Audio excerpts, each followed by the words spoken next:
This spec started off as an artificial lake over there and will soon end up as part of the River Aire over there. Now, there's something a little bit weird about rivers. Let me explain. British place names are like Lego brick compounds. They're made up of bits and pieces from different languages stuck together, like Bridlington or Manchester. But when it comes to river names, they tend to be a lot simpler, like Thames, Ouse, Aire, Don, Esk. And it's not just in Britain, it's in Europe as well. You've got the Rur, Seine, Po, Elbe. Granted, there are river names with 2 or more syllables in the name, but by and large, the vast majority don't have the same complexity as place names. So why is this? Well, join me on this rather idyllic day as we look at this part of Yorkshire's history. Churches, battles, kings and queens, factories and big machines, castles, forts and in-betweens are stories that I told. So the proper name for a river name is a hydronym, and the difficulty with studying reconstructed languages like the ones I'll be attempting in this video is that, well, it's rather difficult, and on every website I went to, they all had different pronunciation guides, so I do apologise in advance. Most rivers in Britain originate from Common Brythonic. This was a language spoken by the Celts in Britain before languages like Welsh and Cornish developed. But Brythonic itself derives from a much older language called Indo-European, which is the great-grandfather of most European languages, stretching all the way from Britain to Iran. So, for example, a lot of river names are believed to derive from one hypothetical Indo-European word. Listen closely to these, you'll be able to hear it. Isère, Isaac, IJssel, IJzer. You hear that? It's the IS prefix plus the I, air sound. This has led anthropologists to hypothesise that all these rivers derive their name from a single root Indo-European word, this one.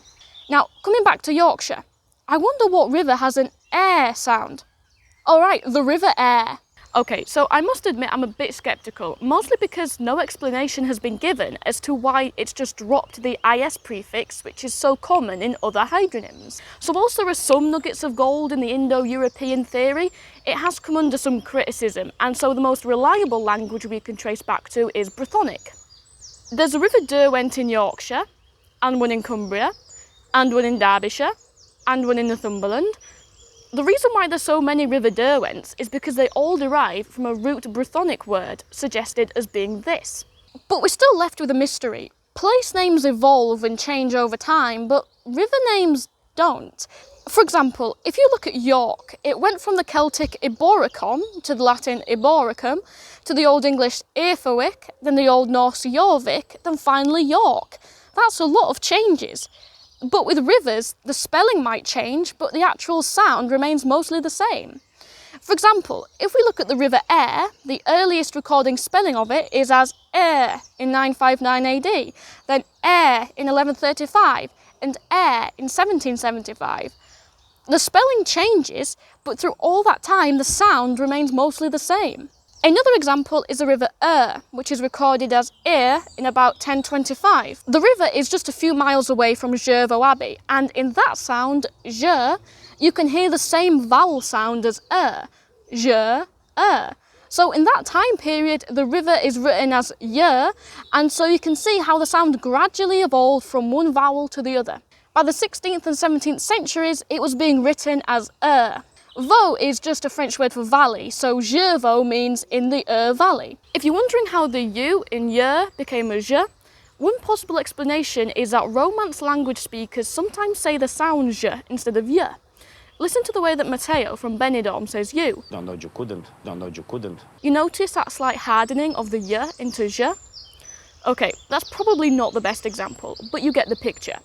It's possible that, as Jervaux is a thoroughly French word, the French speakers simply hardened the y sound. So even when there is a change in the sound, it's not huge. So this has all been very interesting, but it doesn't really help to answer our question as to why river names are simpler.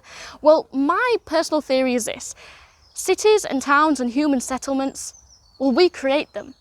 They evolve and develop depending on who lives there at the time, and so they're constantly adapting to and being altered depending on the needs of the inhabitants.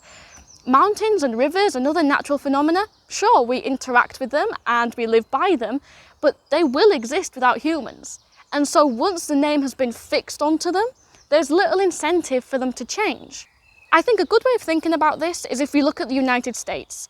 Despite the colonisation from Europe, many rivers in the United States are still called by their native names. For some reason, there was no need to change the river names.